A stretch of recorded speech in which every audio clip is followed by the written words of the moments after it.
Hello, hello, hello. Eeloo Mangistii koo akkam nagaa oolte jirtaa fayyaa keetii? Ani fayyaa kootii nagaa kootii galata Waaqayyo. Isin akkam jirtu fayyaa keessanii? Maatii waatiin hundumtuu naguma? Nagaa keenya nuti hundumtuu galata Rabbii maal taana jettaniiti isinuma yaanna waa'uma keessa yaanna kunoo abjuudhaan nuti dhuftu abjuun sin malee jedha. Mastaawotuma fakkaatteen na fuuldura dhaabbatta malee nagaa keenya akkamii nagaadhaa jirtaa jajjabaattaa? Nagaa ta'uun gaariidha. Baga nagaa nuuf taatanii ammallee dabalaatii nagaa fayyaa ta'aadha siniin jedha. Akkamirra jiru jireenya? Jiruuf jireenyi illee gaariidha garuu oduu ati jiraatte si wajjin jireenyi guutuudha. Kophaa kiyya ta'ee tanan xiqqoo ishee jireenyis na jibbisiisee samuuna kanammoo hojii wayis dadhabee manuman jira. Kanuma kanatti bakka wayillee harkaan qabu maallaqa wayillee harkaan qabu kanumaan narra rakkise akkamii ati?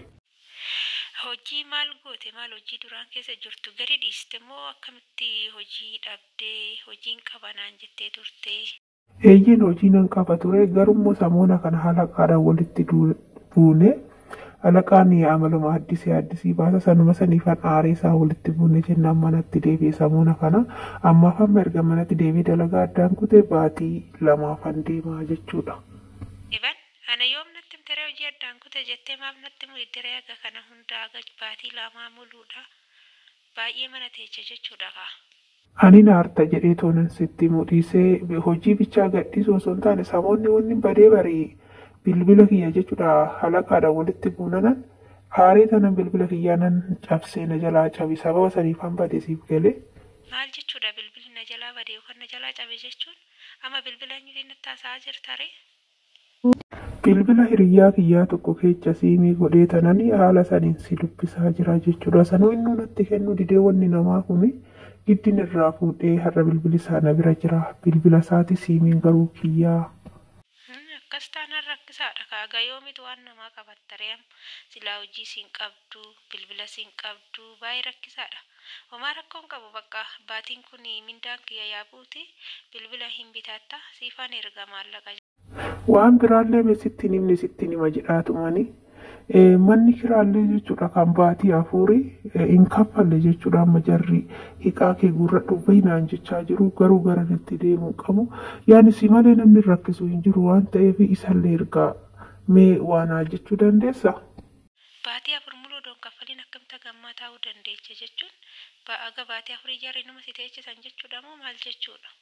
Birri naaf hin ergine yoo ergiteen kaffalan jedheeni yaani isaanillee ergiti jedhaniituma eegaa jiru anillee suman eeggachaa jira yaa'u beettee naa ergita jedhee yaadii ture ati immoo bakka anu si gaafadhee jira ammoo ati immoo akka naa kaffaltu abdiin qaba kanumaa fi jarrillee ati akka ala jirtu waan beekaniif kanumaaf na baasuu dhiisaniif jechuudha amma immoo baatee arfaffaan kun macarrashaadhaan naan jedhan. Wantuma nyaattu minaamina kanallee qabdaaree silaa hojii siin qabdu kiraa manaa siin kaffalanne bilbila siin qabdu kana hundarra ammoo wanna nyaattu qabdamoo akkamitti jiraachaa jirtaree ammaati? Hangisee sammaatii biraa fidadhe tokko hin jira ture ammannis dhumatee jira amma alumaa hin fayyadama yaa amma birrii lufa harkaa fixadhee jira samuuna kana keessin kiyya duwwaa jira. Hojiillee hin qabagan hojii argadhutti atumti naaf rakkadhu kaa takkittii kana mangistii kiyya maali si'uun qaba oduu si qabu immoo akkamitti rakkadharee maal naaf jirta waan ta'eefatu jechuudha.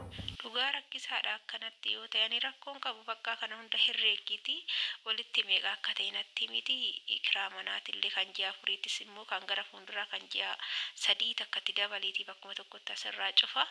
Akkasumas immoo wantoota qallaba keetii si barbaachisanii walitti natti miti bakka siifan kaffala kaamaalan godhare. Rakkisaadha jettee dhiistaa mangistiiti osoo siin qabaanne yoo kana bool'an itti liqxuun qabu jechuudha. Waaqayyoon barwoomaaf sinaa kenne bade adii kiyya bulloo kiyya naaf jiraadhu waggaa kuma. Anamma bakka erga kana narraa cufte assaaba hunda fixadhe jechuudha naaf jiraadhu mangistii koo. Haaraani kana hunda akkanaan jettuufi miti wantuma namni tokko namaa gochuu qabu tokkoon sii gochaa jira malee akkana hundas miti homaa miti kuni birrii homaa miti hagammachuu miti kana wanta ji'atti argannudha waan ta'eef jechuudha. Kanaadha atis jabaadhu ishee. Maal siin hin hin jenne akkamitti akkas jettaa galatoomi dhugaa galatoomi mangistii koo. Sunaaf ta'e maqaa kee barreessee adda irratti laxxafadhee deeme. Laphee kiyya duubantee argitee bar sumaaf tirristi jechuudha. Sumaaf jechuudha halkanis guyyaas. Yooma dhuftee wal argina garuu guyyaa kun nama dhumatee wal argina laata. Baay'een si yaade baay'een si jaaladha. Rakkoon qabu anillee akkuma na jaalattuun si jaaladha. Hawwuma abduma yoo rabbi jedhee nu gargaare anis biyya ormaa kanaa galee jireenya bareedduu akka wajjin jiraannu barbaada. Innaatis hin taa'ini hojii wayitis barbaaddadhuutii hojjedhu. Inna agasitti immoo waan tokko siifaan nu godhaanis kiraa manaallee gajii ajaa sirraan cufaa wanna qallabaallee akkuma sin jedhe siin erga atis immoo booda hojii minaa barbaaddadhu ishee. Amma bakka nan soqadhaa hojii ammamii halaqaanis yoo ishiinaa jedhe agasitti ergati kananarraa kaffalteen sammuu koo boqonnaa argate waan ta'eef baay'een dadhabee beektaa hojiin baay'ee na dadhabsiisee hojii ulfaataa hojjennaa. Inna xiqqoo shibaa argati kan kiraa manaaliin irraa kakaffalte agabaatii lamaan takka boqadhee tanan hojii suuqaa ati naaf jiraadhu si'uun qabaa ergan si'uu qabaadhee immoo hin qaana ati nan qaanichitu mangistii tiyya naaf jiraadhu hiriyoota kiyya qixxee na dhaabdee nama na goote naaf jiraadhu. Akkasumatti jajjabaadhu bakka ergaa hojii sitti baay'atee ture boqonnaa fudhadhuuti jechuudha. Suutuma ofillee miidhin ishee suutuma hojjedhu. Ana gan biyya ormaa jirutti homaa rakkoon qabu gaafan biyya ormaatii galee garuun hojjetta agasitti boqonnaa soo fudhattee rakkoon qabu siifin erga baatiidhaan tokkorraa jaagatti danda'ame tokko siifin godhaa rakkoon qabu nan erga garuma keetan erga saalaa birreecha nan naqa durallee yoo ta'e maatillee yaa amma isaanis hin beekani isaan dhosseetuman erga jechuudha gara kee ati immoo wanna jireenya keenya boruuf nu barbaachisa waan tokko natti himta innaa hin guuttanna waanuma hundumaa isin jedhashi. Rakkoon qabu mangistii kiyya wanta hundumaayyuu nan godha jechuudha. Tumti ajaji malee nan godha jechuudha. Amma odoonni goonee odoo lafa faa bitannee ammatillee maatirratti erguu dhiistee maallaqa jechuudha.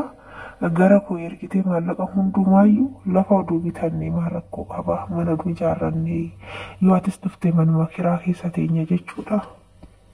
Waan akkasii yaadan ture anillee garuu haala kamiin mee ani faazerii birattis bichisiisuu yaaden qirna jedhe jechuudha. Mee haala kamiin bitamaree osoo agama maqaa maatii kootiitiin bitamus ati oduu bittee maqaa keetiin oduu bitamee shaggaadha natti fakkaate mee waa'ee lafaa kana dhugaa na hubachiisi.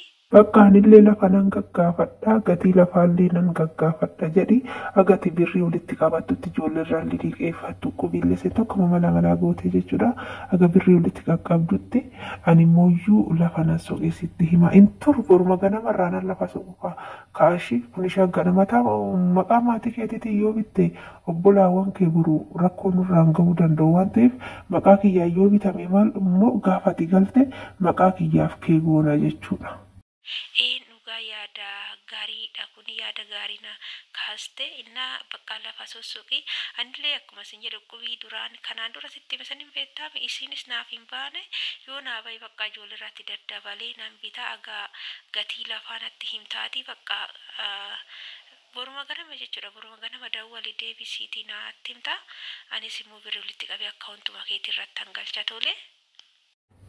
Tole bakka nan godha waan ati naa jechuun hundumaayyuu nan godha boruma ganaman deemee gaafadhee sitti ma bakka tole ishii mangistii kunaaf jiraadhu akkanatti golgorsinee wajjin deemna akkas jaaladhu kuni dhungoo keeti ishii. Abba waan hojii keetii nyaadhu bakka halkan gaarii siifaa ta'u chawushi jarri na yaamanii jiru hojii na ajajanii nagaatti buli chawu baay'ee halkan gaarii siifaa ta'ushi jabaadhu.